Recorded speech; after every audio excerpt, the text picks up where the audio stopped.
Part of the beauty and appeal of Alien as a movie series is that, like the titular Alien, these stories can take on all different forms. After 1979's Alien set the bar high for sci-fi horror, it was followed by the more action-focused 1986's Aliens.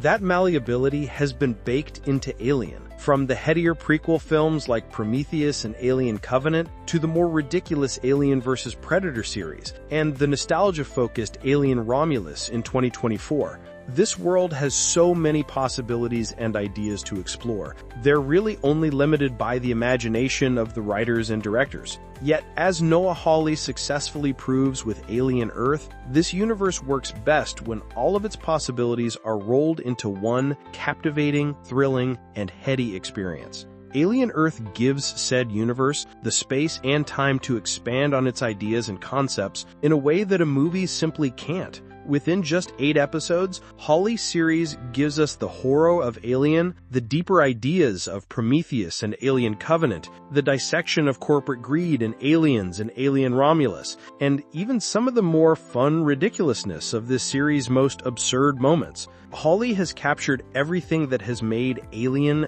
Alien over the years and proves that almost 50 years into this franchise, it's just as essential as ever. What is Alien Earth about? Alien Earth begins much like the original Alien as we meet the crew of the Weyland-Yutani ship USCSS Maginot, right before things are about to go very bad. Set in the year 2120, Maginot is nearing the end of its 65-year mission, which finds its ship full of alien specimens whom the company has made explicitly clear are more important than the workers themselves. As we've seen time and time again, of course the alien on board gets the better of those on the ship, leaving the Maginot on a crash course for Earth, with only the ship's cyborg security officer, Morrow, left alive with the cargo hold full of killer specimens. Meanwhile, on Earth, corporations now rule and have split up the globe into 5 different segments. One of these companies, Prodigy, is run by a young genius named Boy Cavalier, who has recently become the first person to transfer a human's consciousness into a synthetic being's body. Known as hybrids, this groundbreaking first takes the form of a girl who now inhabits an adult body and dubs herself Wendy. Boy Cavalier's obsession with Peter Pan has led him to create an entire group of hybrids called the Lost Boys, each named after a different character from the children's story on his research island known as Neverland. Wendy and this group of synthetics have had to throw away their old lives and avoid those they love to undergo this procedure, as these kids were sick and would surely have died without this experiment. They have to deal with now being kids in adult bodies that aren't exactly human, but what they're truly capable of is unknown to them or Boy Cavalier. When the Maginot crashes on Earth, Wendy discovers that her brother from her previous self's life, Hermit, has been sent to investigate the wreckage. To save her brother and reunite with him, Wendy and the Lost Boys, led by Kirsh, Prodigy's synthetic scientist, go to the crash site to find Hermit, but also discover the horrific creatures that Weyland-Yutani are keeping aboard. Alien Earth expands the franchise in a way that can't be done in the movies. While the Alien films have largely centered around a group attempting to survive the attack of a Xenomorph, Hawley's series has much larger ambitions. Usually, as the murders are happening, often on a ship of some form, we see brief glimpses of these larger ideas peeking around the corner. It's rarely the focus of an Alien story, despite it always being compelling to learn more about what's going on in this universe. Yet, Alien Earth has the opportunity to take these larger details of its futuristic world and make them the focal point. The idea that corporations have taken over the world when democracy failed is inherently interesting and makes the commodification of people for profit, which has been central to this franchise since the beginning, start to make even more sense. In the opening moments of Alien Earth, we're also told that the world is torn between 3 different technologies: cyborgs, synths, and the new invention of hybrids. Whichever technology becomes prevalent will determine which of these 5 corporations rules the world.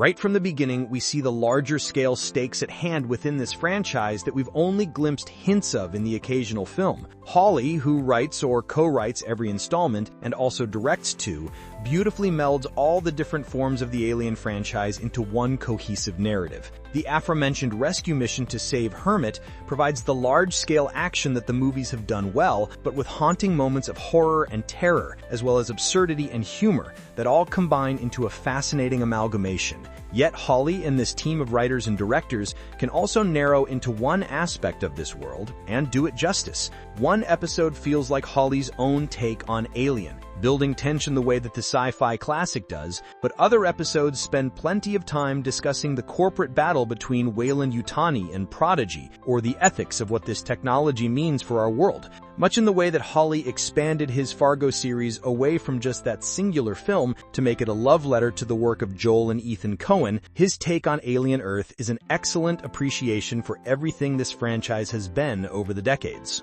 Alien Earth beautifully captures the spirit of the Alien universe. Alien Earth also manages to nail the vibe of this world with perfection. From the chilling score by composer Jeff Russo to the stunning cinematography and direction in each episode that nail the scope and nightmarish nature of the story, to the impeccable set design that showcases the grimy, workmanlike nature of this near future. By expanding this story, Alien Earth becomes far more than just a story of lowly workers facing off against an intergalactic threat. The Xenomorph is just one of the many creatures out there in the world, but its existence on Earth is still nonetheless frightening, despite it not really being the primary focus of Hawley's story. Death isn't just a potential byproduct of towing the company line, it's also a necessary step to feed the greed of corporations. The fact that employees are commodities and not people is key to this story, a world where people are easily disposable and synthetic beings are merchandise. Hawley brilliantly makes Alien Earth a fascinating world to investigate, where the bottom line can be even more frightening than a monster that can burst out of your chest. As is always the case with the Alien franchise, these stories are only as compelling and riveting as the characters in them, and Hawley's series is anchored by an impressive cast to explore these ideas with. In many cases, we don't even discover these characters' true nature and allegiances until the very last episode, and it's enthralling to follow their respective journeys. Chandler's Wendy is particularly exciting as she tries to figure out her new body and what she's capable of. She's a mystery that she's unlocking herself, and we're witnesses to this self-discovery. Similarly curious is Olyphant's Kirsh, a corporate synth who is clearly trying to find his own place in this world. Olyphant is restrained and in control throughout, and it's a delightfully entertaining performance from him.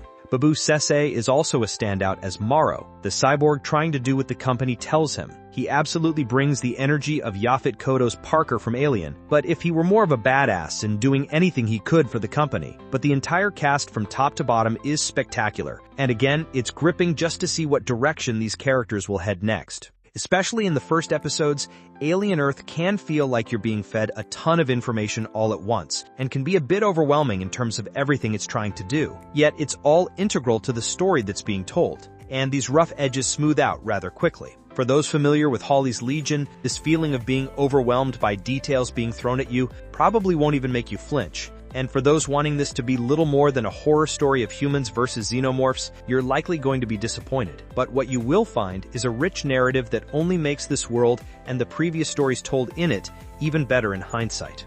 Much like how Dan Trachtenberg was able to zoom out on the Predator franchise and make it into something far greater and more exciting than it had been in years, Hawley does the same thing with Alien. Much like he turned Fargo into a celebration of everything that makes the Coen brothers great, he's tapped into every facet of what has made Alien a tremendous and always surprising series of films and expanded on those details in a clever and fun way. Alien Earth is the kind of project where you can feel the love for the franchise seeping into every frame, and Hawley has finally had the opportunity to dig into this world the way he sees fit, and he does so spectacularly. Not bad for a human. Alien Earth premieres August 12th on FX and Hulu with its first 2 episodes. New episodes air every Tuesday.